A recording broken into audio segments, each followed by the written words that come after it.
third artist presentation as a part of our Bridging and Bonding project this week. How many of y'all were here for another presentation this week already?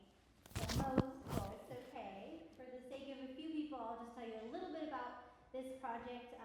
The John C. Campbell Folk School has had the honor of partnering with the African American Craft Alliance, founded by Diana and Jai, and we have been working with them. We're now in year 3 as part of a grant-funded project to bridge and bond and connect, and it's a research project where we're asking sort of how can we make connections to deepen relationships and to achieve better representation and access to resources for African American artists, and also for the John C. Campbell Folk School to better connect with artists of color and African American artists, and better representation, visibility, access to resources, all those kinds of things. So lots of conversations. It's a research grant, so we're trying to remember that as we go forward. The real question is, how do we create a model and an example that we can then share out with the world, and that other folk schools and other craft schools might be able to use as well and learn from the things that we're learning throughout these weeks. So thank you for being a part of that.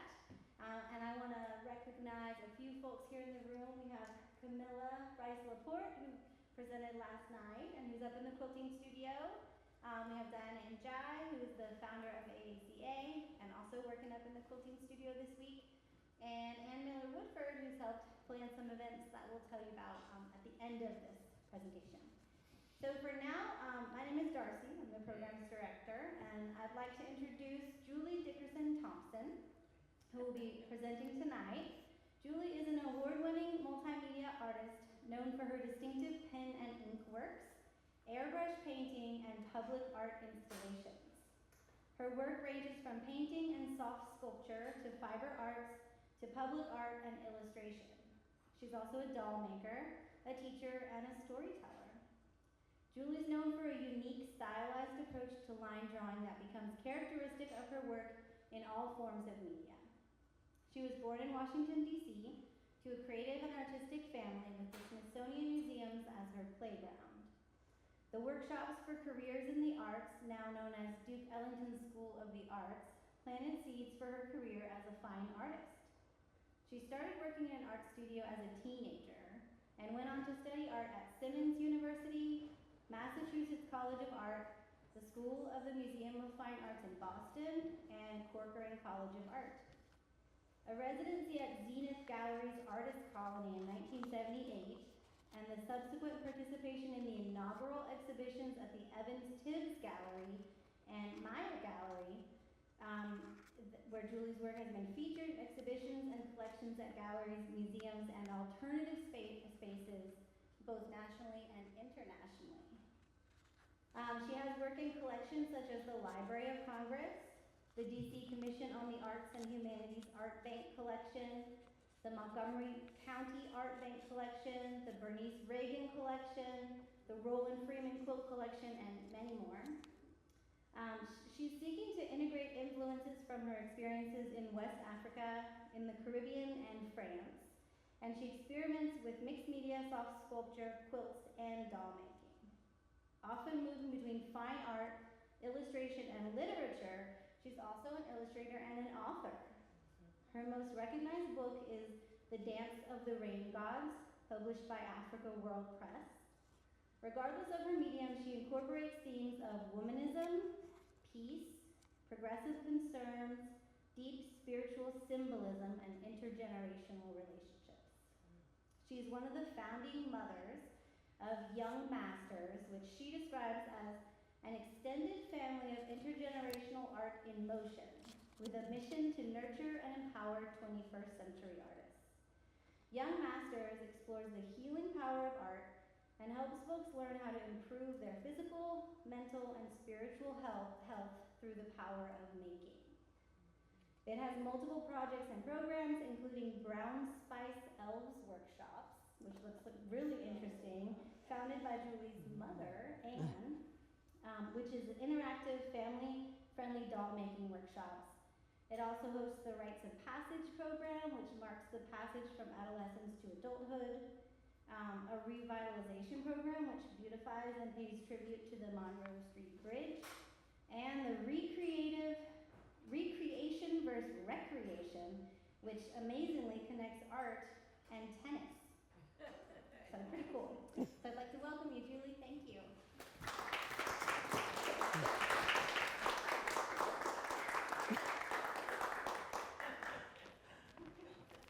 Already I'm tripping. Okay. Well, thank you all for coming out. I know it's been a long day, and I really, really appreciate your joining me on this adventure. As you can see, this is about the search for the Holy Spirit. That is what my mission is here. And I'm going to just take you on that journey. What you see, what you see is my Peace Warrior stick doll. And if you visited the studio and you stick around, you'll learn more about the stick dolls, which was a tradition passed on to me from my mother. When she was a little girl, she came up with the simple cross to make a stick doll from the park, Rock Creek Park in Washington, if you've ever been there. And this Peace Warrior is armed with artillery, as we learned about yesterday. So she has instruments of peace instead of weapons of war. And there's many wonderful things in here. There's a giant knitting needle. There are rulers, beautiful colored rulers. There are all corn husks. My husband can't throw away the corn husks, so I had to figure out what to do. And I ironed them, and they just became part of it. There's actually a vest. If you see that profile in there, it's done by James Brown. Not the singer, but James Brown Jr., I guess he is, who is a felt making artist. So he taught me felting, but it was so much easier to just use the piece I found in the scrap barrel. And so that is what a lot of my work is about. I have a zero waste initiative in my studio, and so unfortunately every little scrap is in trouble. So what I'm going to start with is Project 2020. If we go back to 2020 when things were really, really rough and the pandemic came, community came to me in the form of a group of women who, 3 of them decided that they would each pick 2 friends, so 3 multiplied to 9. And each of us had to design a book, and then we would pass it around the circle so that each person could put an illustration into the book. Now, they told, my book is called We the Coffee. It is a story that you might have read or heard about on the internet. As the story goes, a daughter was in hot water. I changed some of the story. She went to her mother in dismay, and her mother listened to her woes and then told her, be the coffee. You can be a carrot, an egg, or coffee. Put each of them in hot water and turn up the heat. The carrot grows limp. The egg forms a hard shell with an even harder center. But the coffee gets stronger and stronger the hotter the water. Be the coffee. So during 2020, we certainly had to be the coffee. We all had to be the coffee. And this was such a wonderful healing and way to get through the whole thing. They said, first of all, get out of your box. Okay, we had 12 by 12 was the biggest dimension you could create your book, and they did, oh my God, so many wonderful things. We had diamonds, we had beautiful, that hang down. Anyway. Mine was a box. They said no box. So, of course, I had to break that rule. So, my box is a shift-shaping box. It couldn't just be a box. So it opens up. And these illustrations that you see around it are done by the different 9 artists. in the end, it was like I could take it and rotate it, and it was just the most wonderful gallery. And then you flip it inside out, and you can rotate it too. So this is some of the process and some of the fun. It was just so much fun to create and so exciting because it's all original art. So I just treasured the fact that these were printmakers, most of them. We had a fiber artist, Francine Haskins, whose work is off the Chahizi. And she's in the back, the little figure that you see. She sent the figure around with her book. And so everybody has played around with the figure. It was very interesting. Her book was In the Midst of It All, Witness in the Midst of It All. And so for these books to start passing around in April, well, we started the project in March, so I think we didn't pass them around until June or July. And all that happened in the months of June and July were far beyond just COVID. It was amazing to go through them, and all the way up to October, and then November, where there was an election. And so I had it in November for the election. I had it October to November, so I was like, what's it going to be? What's it going to be? And I was going through the experience of what it was going to be, and then the election came, and it still wasn't over. So there's a lot more stories, but this is to give you a little sense of the scale of the book. And these are not the three in my pod. We had three little pods, but three of us artists. This is Francine over here on this side, and then Pam, who's our baby, who helps us with the technology, because we ended up being mostly seniors, super seniors, and just loving the fun. And really, it was that much fun. On these little drops you see are the names of the different artists, and then on some of the scraps, people were able to write their hopes and dreams. Okay, so that was a celebration. Our symbol became the dandelion for the strength that it endures. And the healing of this experience and seeing one of my proteges at the show, Miss Mom, who you'll hear about more later, led to a healing studio. Now, there's another story here about brown spices. They wanted me to talk about the dolls. And my mother and I made dolls because I had a daughter and she wanted her to have a black doll. And therefore, we had to come up with a whole company of black dolls, which was like more than I signed up for. But she had a wonderful friend, Roz, who has since passed, and we still have dolls that she sewed. She was from Florida, and she worked in the factories or something, so she really knew how to sew. My mother did not. I still do not, but we have fun making stitches and making dolls and creating. This is me with my granddaughter, and there was a grandbaby coming along. We've got my grandson over there. He's going to come up a little bit later. I wish I could show you my granddaughter with this one over here, like just so naturally they come in and they just start doll making in the middle of my dining room, you know. And the baby is with me who's now making, oh gosh, her own dolls. These other young ladies are of our young masters, and they are heading off. One of them is now going to be an artist, the one on the end, Korea. And the one beside her, her sister, taught me PowerPoint to no avail. So I talked about the young masters. Out of our workshops, we started to do a program that evolved called the Young Masters. And the Young Masters had workshops, had one of its inaugural workshops was a lot like John C. Campbell Book School. We had weaving classes, we had sewing, we had lots of doll making.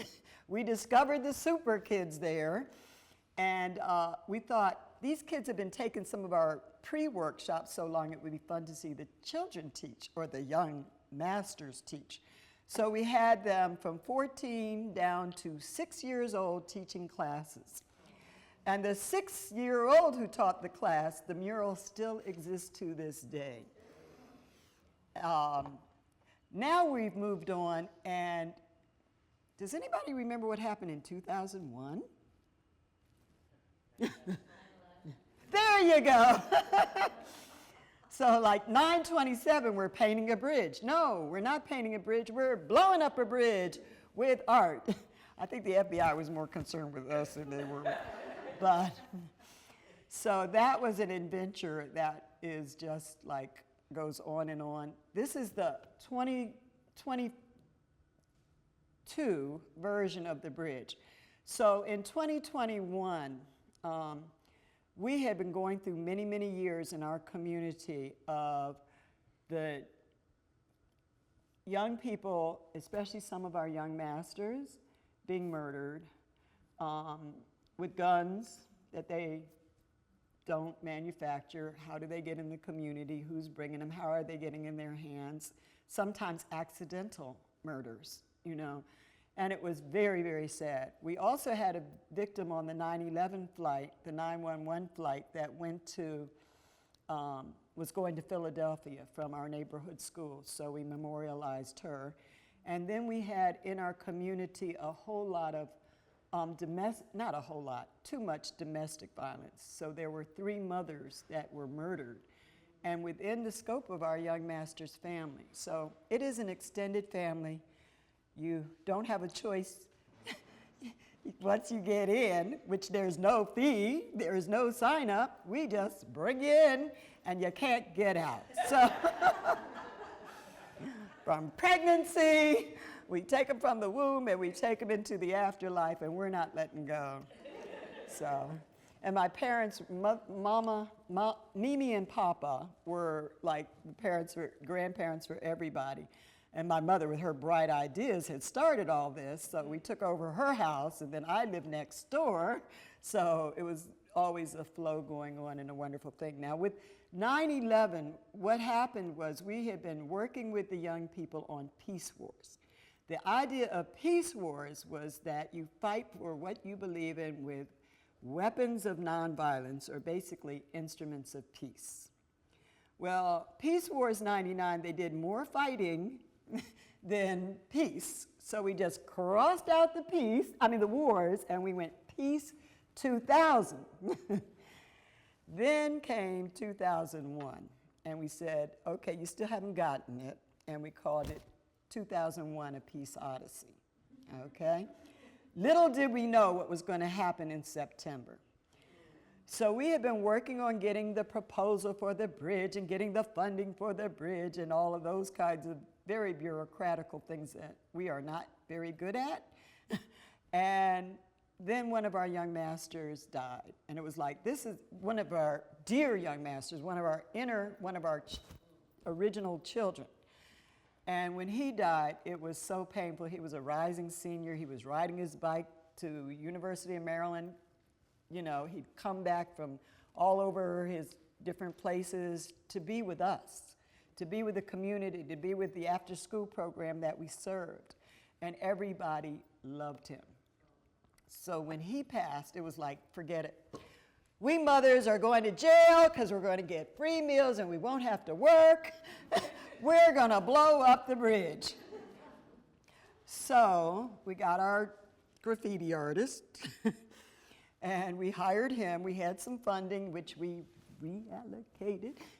And then so we could pay him. And you should have seen him. He got paid in cash, just like a drug dealer. And he was a drug dealer.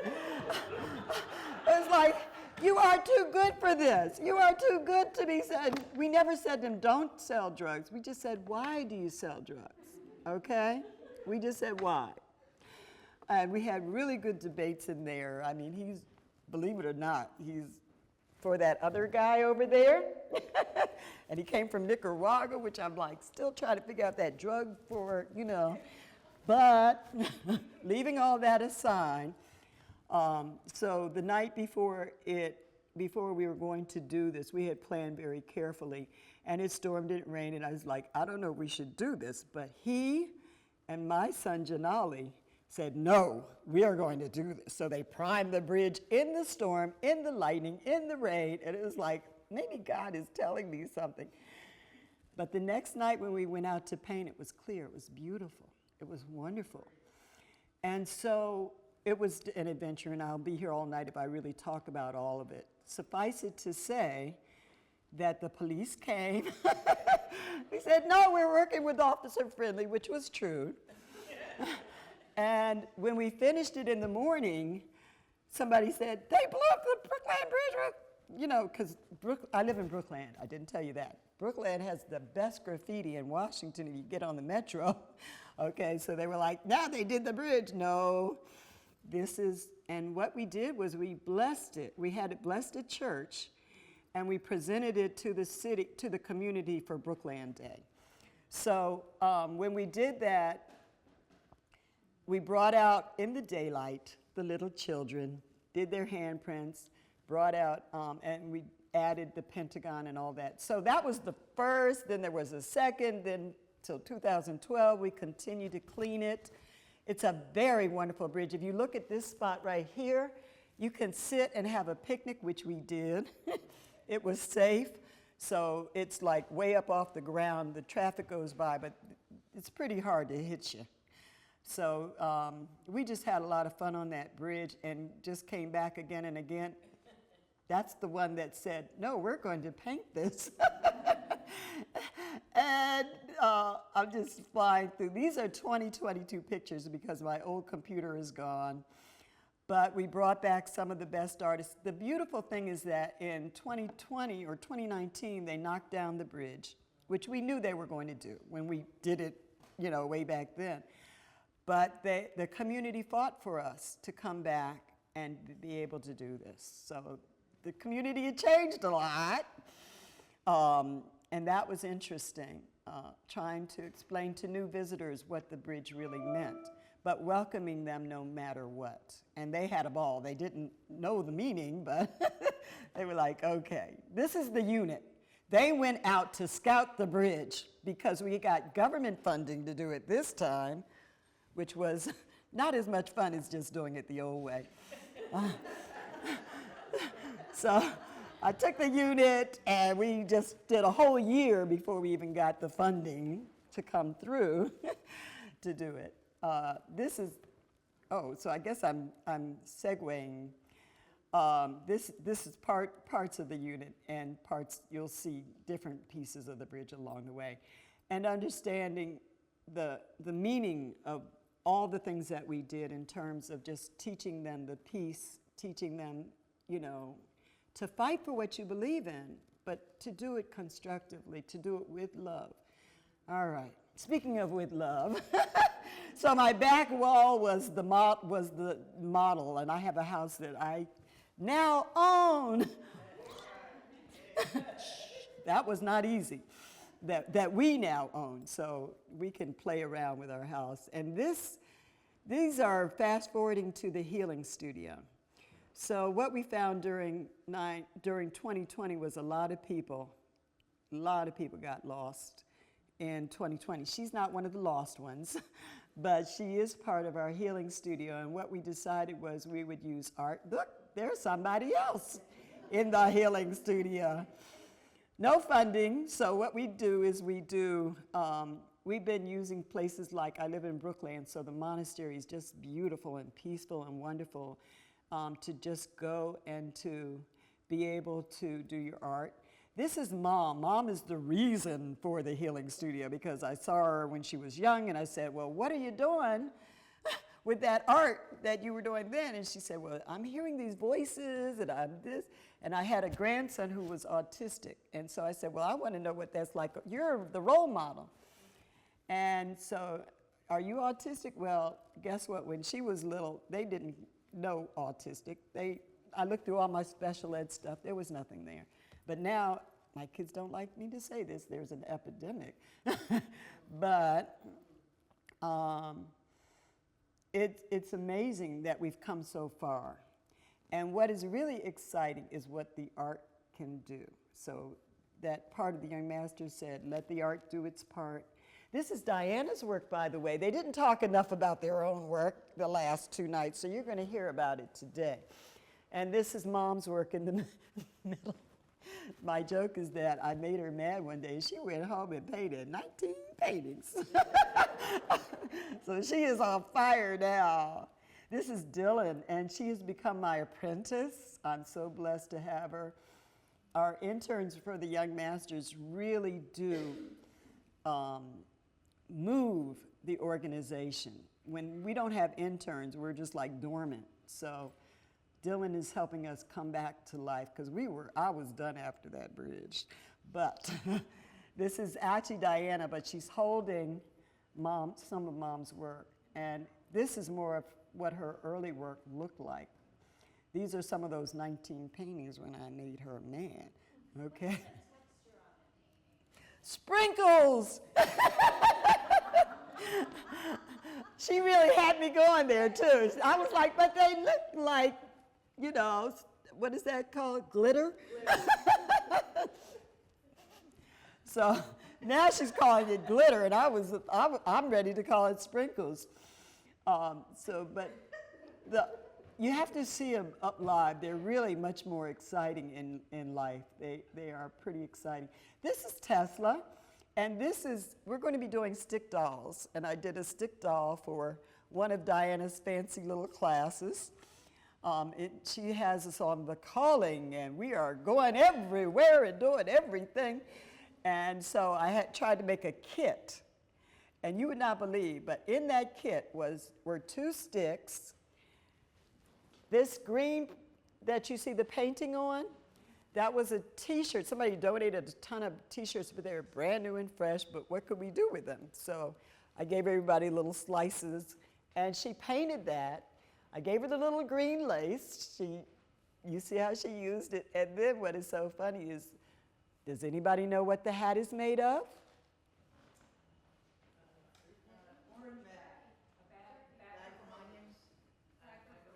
Produce bags, which are really fun.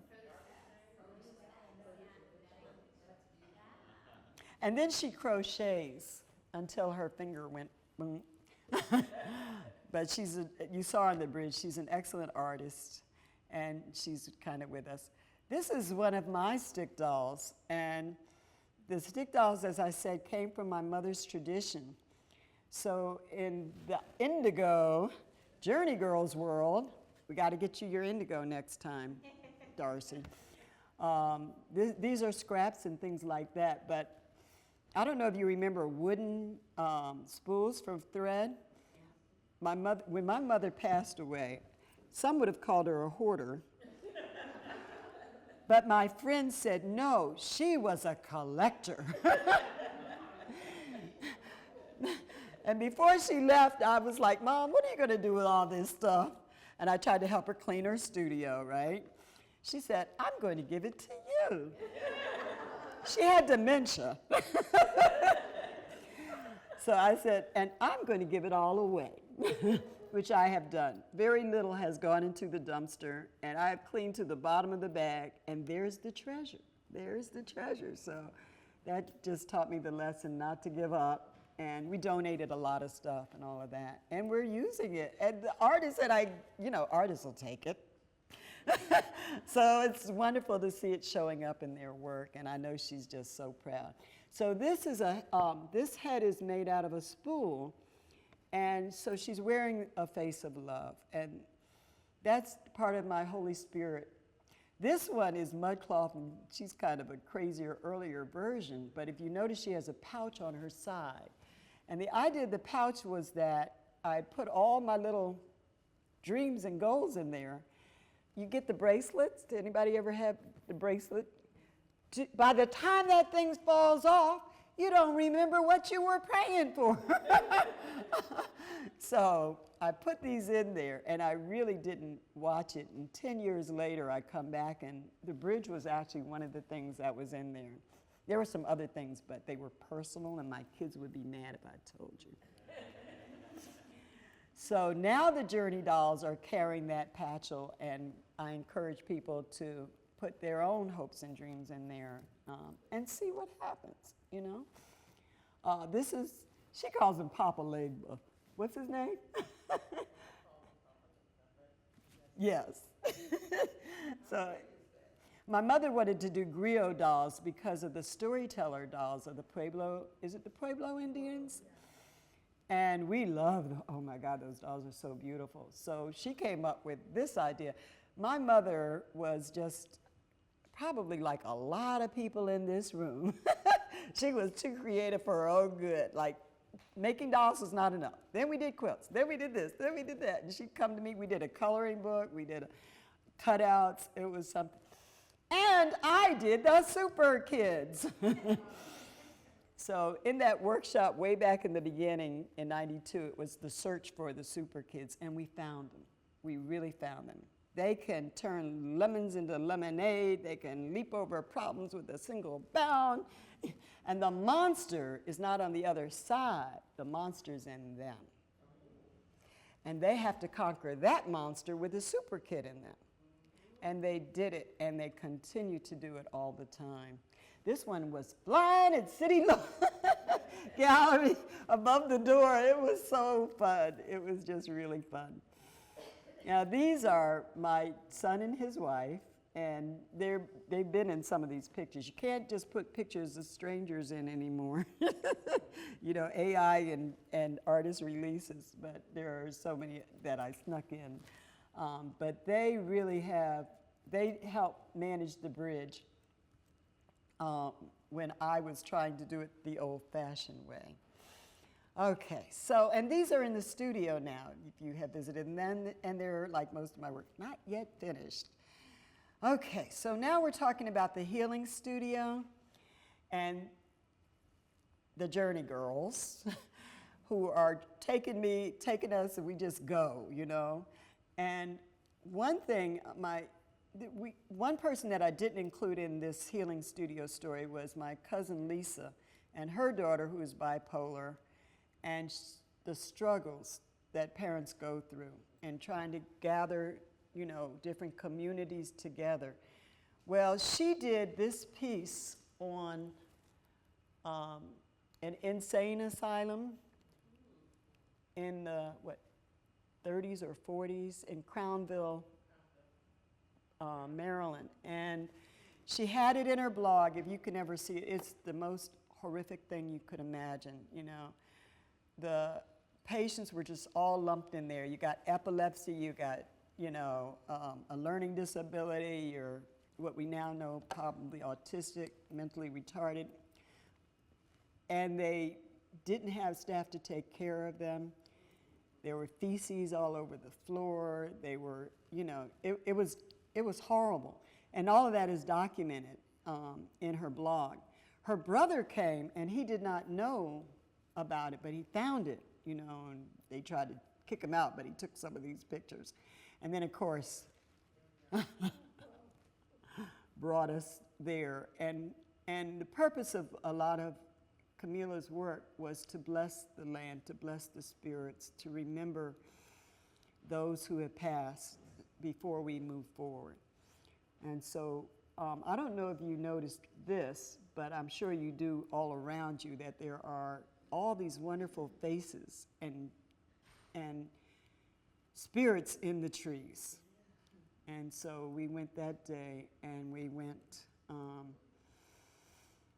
and prayed for them. And they're turning it around. It turns out the whole experience, this is pouring libation at another one of those sites. So these, if you've been to my studio, are evolving in between this and this and this and this, because you keep me very busy, keep us, all of us, extremely busy in a happy way. So I've been playing around with the sticks in the room. I left this morning, they came back, they said, she's flying. I was like, oh, is that what's going on? And using the scrap materials. Everybody loves those packing materials, don't you? And then some African fabric, but they are not finished. They're just being played around with. This is what is also going on in our studio. How am I doing with, oh yeah, I better hurry up. Okay. So Diana, amazing artist, amazing mother, amazing leader to bring us all here. This has been just like so positive and so wonderful. I keep saying, if we could put this all over the place and manage to bring that joy to everybody. I will say that the workshop that we did with the children was very, very wonderful that way. There was so much joy, there was so much love, you know, and fun, lots of fun. But unlike Darcy, I was extremely stressed at the end. Like, I don't think we'll be doing this again. So the beauty also of art is that now for me, instead of crabs in a barrel, it's about community. And that's what it is here and in my life. And so all that trying to get to the top, well, I didn't make it. It's okay. I'm having more fun now than ever before. And, you know, when I hear about the art as if it's a money-making scheme, you know, or a get-rich scheme, or the hope that you're going to get rich and famous, I realize that there's so much more important meaning to the work that we're doing, okay? And the making of art, and the sharing of art, and the sharing of community. We have been having a party with that weaving studio. Oh my God, those ladies are too much fun. You know, I think their spirit went down a little bit today. I think it got hard. But we are just having a ball with them. So this is Camila's work. Camila's a Libra and I'm a Libra. She's my agent, so I must be hers, okay? Look at these expressions on these dolls. She didn't show them to you last night, did she? And so I went into the studio. I was gone for like 2 hours. I come back, not even 2 hours. I come back, she's come in, and this is what she's got on the table. And the story, do you want to tell them the story about your doll?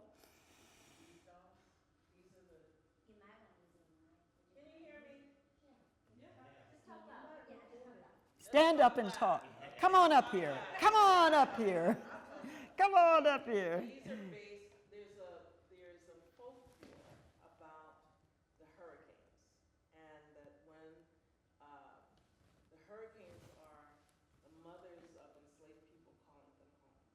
So it's something that resonated with me, so I have the two women that have finished. One is singing, and they're both holding phantom babies. Their breasts are engorged. That's it. And so we'll see what happens at the end of the week. See what they look like, what they want to wear. And she's also working on a head for one of those dolls that you saw on the wall. Who is this person that came? I just don't know. She's like, Sister Magic, Sister Magic. And it's been such a wonderful stay here, and she made it possible. So now we're gonna sneak into the woods, and just like every time I walk through here, there are all these amazing little treasures that you find, okay? Guess what? We're gonna make one too. You and you and you and you and you, and we need your help. Ben, please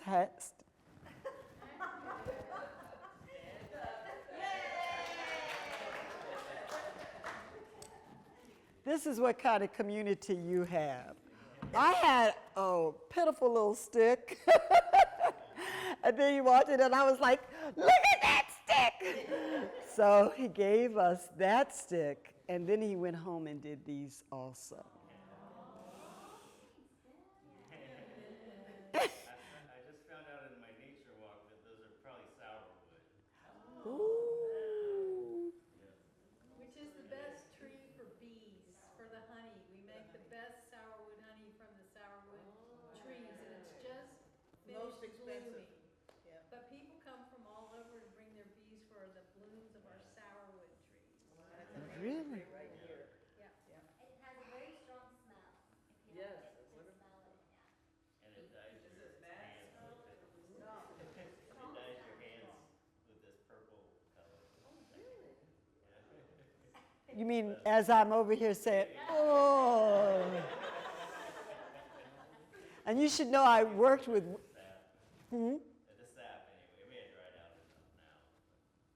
it's almost like too beautiful to cover, isn't it? It really is. So what we're going to do, oh, look at me, I'm getting ready to trip again. What we're going to do is the weaving studio has already been called. They are going to weave the clothing for our person. We're trying to get to the wood turners to create a head. All this by Friday. That should be interesting. And Camila has named the figure, the person, the individual that we're going to create as they for them. Okay? So we want to honor our Allie. I called her Ollie for the first 2 days, so I really owe her. and put this welcoming person outside the weaving studio. Okay? And then when people come up in there finding their goodies in these trails and all these different places, they for them can be here permanently and in harmony with nature. So it's just a small way of saying thank you for all that you did to bring us here and for an amazing experience at John C. Campbell Folk Art School. Did I get it all right? It's a long name and I was butchering it, but by the time I leave, so we would love for anyone who's in this group to come and join us because as you saw, there are 2 more on the wall and 1 more on the desk. And we would like to leave a second one. In fact, there was a tree that fell after Diana's storm the first night. She just talked up a storm. And so I went back to the studio and we drove back to get stuff. And there was a tree branch that had fallen. So we moved it over to the side and then I saw it the next day and I said, that would make a great one. So. I won't put in a work order to get Well, Allie said she was going to make sure that didn't happen. So maybe it won't be they, maybe it'll be. But we'll see, we'll see. Because we do need your genius. And, you know, sometimes it's just the joy of going around and talking to one another. I saw things in Diana's work today, and then I saw things in Camilla's work, and they saw things in my work, you know. And I think that's the other beauty of community, not critique where they're tearing it apart and finding every little thing that could be wrong, but no, lifting it up and making it better. So that's what we'd like you to do. I would like to just get Ben and Darcy to stand up for them to get the standing reunion. And all of the staff members that are here. Yeah, I think I almost ran out of time, or is there time for questions? There's time. Okay. So if you have any questions, and while my arthritis is kicking in, I will take them. Any questions? Julie, there was a question, I think somebody had asked, the pouch with the tiny dolls, how big, what's the scale of that? You could move the screen back. Yeah, I'm not. Are you sick of seeing yourself? I thought you looked so cute. Did I get to the end? Show it again. Oh, wait a minute. That was the end. That was the end. That's the finale. She showed up with these and we just hollered. We just hollered and screamed. We were like, oh my God, this is just amazing. Oh, I'm sorry. You're not just trying. Yeah. Papa Allegra, I'm gonna. There you go. I know, I think that's like way back in the middle. But what was the question about? Oh. What's the scale? How big is that? Oh, that's not that big. It's about, no, yeah, maybe 24 by 20 or something like that. So the little dolls, they're individually made little We have the minis. I told you about my mother. I didn't tell you about her friend Roz Watkins.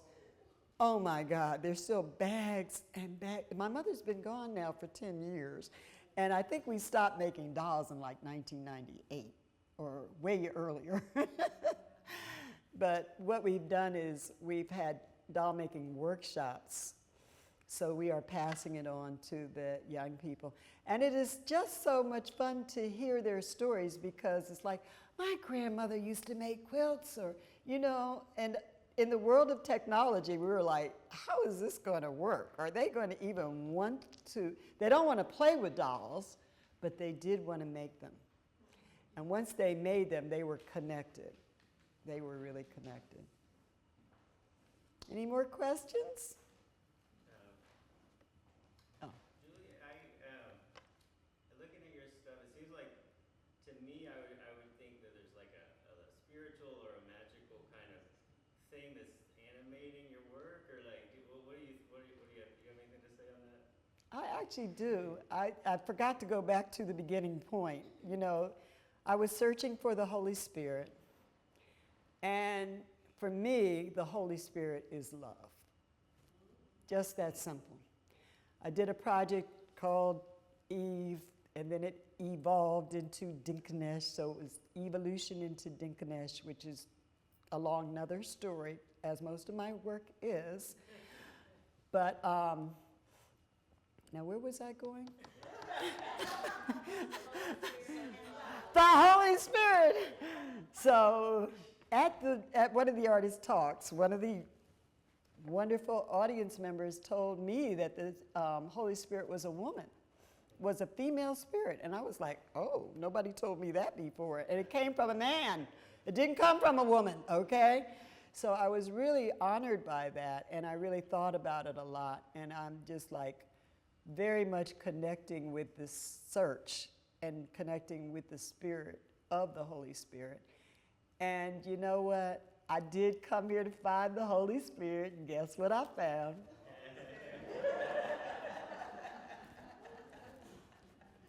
So, it is pretty amazing. When you really release yourself into the fullness of love, that doesn't mean all the family problems go away. That doesn't mean the kids get better, but they do. They really do. Because when you, like right now, my family's in crisis. There's a lot of prayer. And then after the big fights, or people can't stay quiet long enough, we end always, and this is so funny, my father did this. Before he passed, he was up there, watched my mother go first, and then he was gone. He was just like, stop keeping me here, stop keeping me here. So I brought him upstairs to clean out my mother's studio, and he was sitting there in the chair, and I said, okay, I gave him the questions and answers, and the bottom line was, what is the most important thing you want us to remember? Now, he was not a fuzzy kind of, lovey kind of, he was the big bear, but he wrote in his little handwriting, shaking, love, just 4 little letters, love.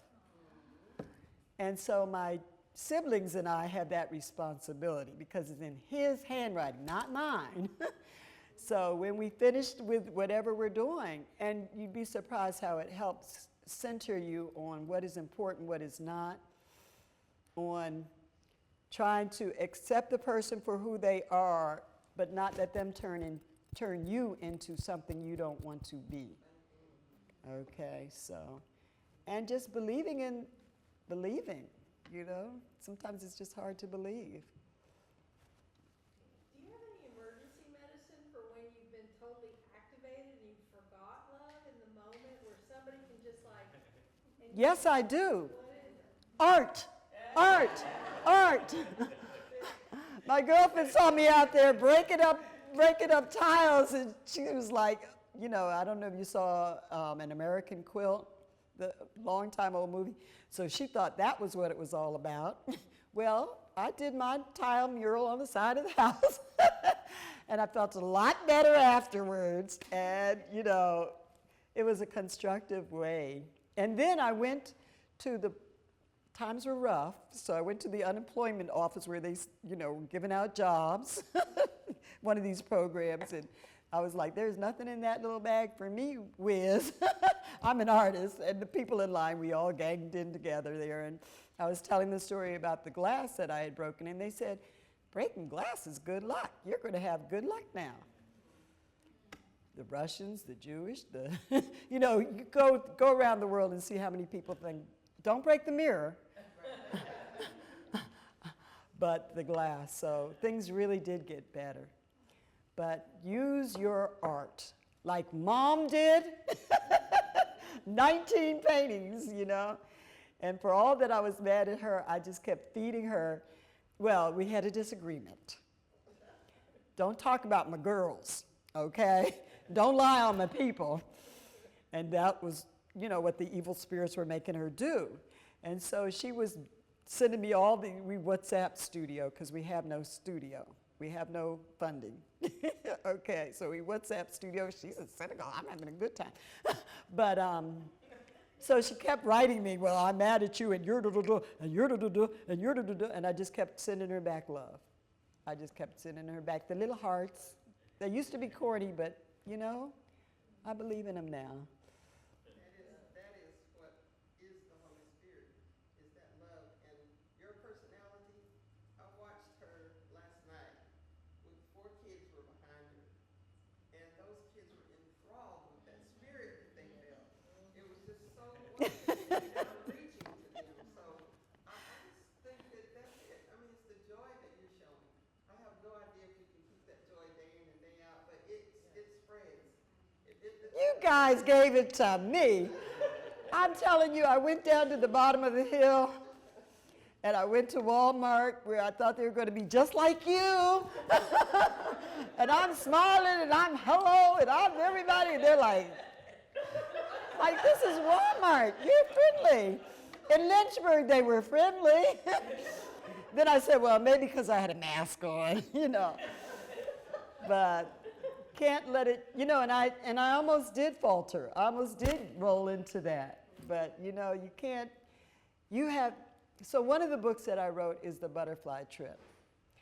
And she meets the evil one.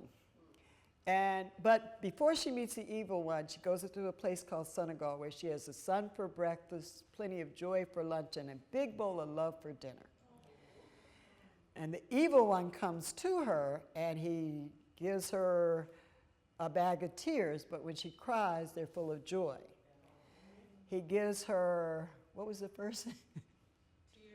Sadness, or something bitter, but when she swallows it, she's full of joy. Bitterness, yes. And when he puts on a mask of hatred, he makes her put on a mask of hatred. And she puts on the mask of hatred, and she looks at him, and all the love that she has melts his mask. Okay? And I am married for 45 years. Don't think he doesn't have that mask of hatred. And only recently have I learned to put on that mask of, to let the love just melt it. And it works. It does work. But we can't change people, but we... Butterfly effect? Oh, it's The Butterfly Trip. Thank you. It's a wonderful book, but I'm not doing Amazon publishing. No.